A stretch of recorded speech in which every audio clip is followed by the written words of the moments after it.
Hi അസ്സലാമു അലൈക്കും. ഇന്ന് ഞാനിവിടെ ഉണ്ടാക്കാൻ പോണത് മക്രൂണിയാണ്. അപ്പോൾ അതെങ്ങനെ ഉണ്ടാക്കുന്നതെന്ന് നമുക്ക് കണ്ടു നോക്കാം കേട്ടോ. മക്രൂണി വേവിക്കാൻ വേണ്ടിയിട്ട് ഞാനൊരു പാത്രത്തിൽ വെള്ളം വെച്ചിട്ടുണ്ട്. അതിലേക്ക് ആവശ്യത്തിനുള്ള ഉപ്പിട്ട് കൊടുക്കുക, ഒരു സ്പൂൺ ഓയിൽ ഒഴിച്ച് കൊടുക്കുക.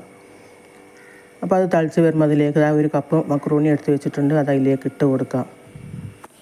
അപ്പോൾ മക്രൂണി ഒട്ടിപ്പിടിക്കാതെക്കാൻ വേണ്ടിയിട്ടാണ് കേട്ടോ ഞാനൊരു സ്പൂണ് ഓയിൽ ഒഴിച്ച് കൊടുത്തത്.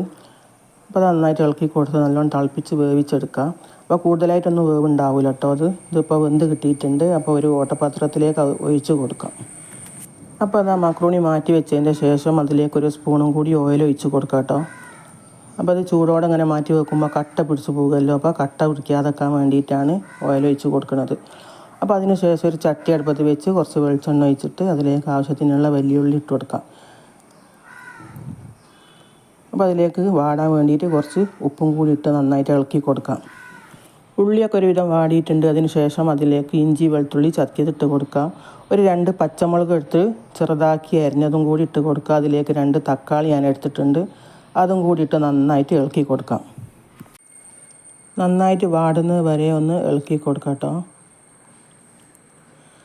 അതിന് ശേഷം ഒരു സ്പൂണ് മുളകും പൊടി ഇട്ടിട്ടുണ്ട്, 1/2 സ്പൂണ് മഞ്ഞൾപ്പൊടി ഇട്ടിട്ടുണ്ട്, 1/2 സ്പൂണ് ഞാൻ ഗരം മസാല, 1/2 സ്പൂണ് കുരുമുളകിൻ്റെ പൊടിയും കൂടി ഇട്ട് നന്നായിട്ട് ഇളക്കി കൊടുക്കാം കേട്ടോ, പച്ചമണം മാറുന്നത് വരെ.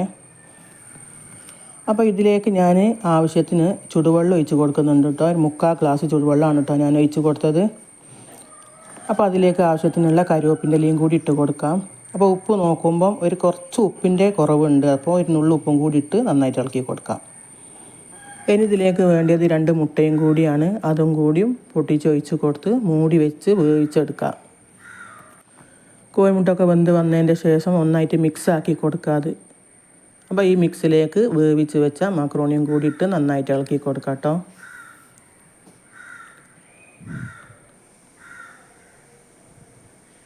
അപ്പോൾ അത് നന്നായിട്ട് ഇളക്കി നന്നായിട്ട് യോജിപ്പിച്ചെടുക്കാവുന്നതാണ്.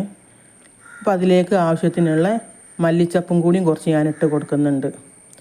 അപ്പോൾ ഈ വീഡിയോ കണ്ടിഷ്ടപ്പെട്ടാൽ ഒന്ന് സബ്സ്ക്രൈബ് ചെയ്ത് ലൈക്കും ചെയ്യണേ. അപ്പോൾ അടുത്തൊരു വീഡിയോ ആയിട്ട് ഞാൻ വീണ്ടും വരാം. അസ്സലാമു അലൈക്കും.